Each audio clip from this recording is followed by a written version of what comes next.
The first ever foldable iPhone will soon be released by Apple. To be honest, it may be the most significant phone release in recent memory. It's not because of the screen or the chip, but rather because Apple accomplished something that no other foldable manufacturer has ever dared, music, to achieve. They made fixing it simple. This one is unique, so stay put. Dummy units that have been leaked appear to be final. The A20 Pro chip powers the iPhone Ultra's 5.5-inch outer screen in addition to its 7.8 and 8-inch inner displays. It is anticipated to come in September alongside the iPhone 18 Pro and has a starting price of about $2,000. This is when things start to get interesting. Currently available foldable phones are all essentially a nightmare to repair. Fragile ribbon wires, crowded internals, components packed in wherever they fit. Apple responded, "Not on our watch." It is said that the interior design is both attractive and sensible.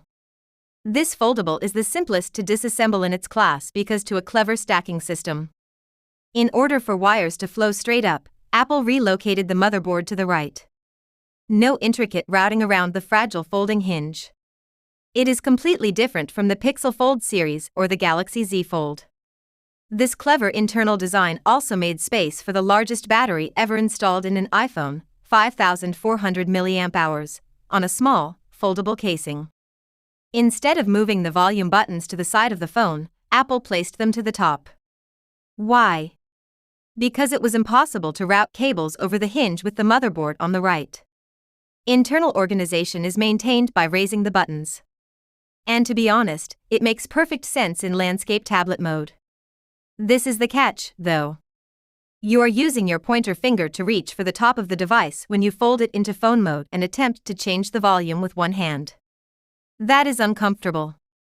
Additionally, a power button that functions as a Touch ID sensor is located on the right side. Additionally, a dedicated camera control button and eSIM-only option have been confirmed.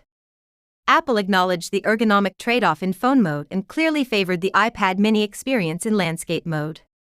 It serves two purposes. The agreement includes compromises. The bottom line is as follows. Apple produced more than just a foldable. They said something. Touch ID, a large battery, repairability, modularity, and a design philosophy that prioritizes the tablet experience. The engineering behind this device is truly amazing, regardless of how you feel about the location of the volume button. September will arrive sooner rather than later.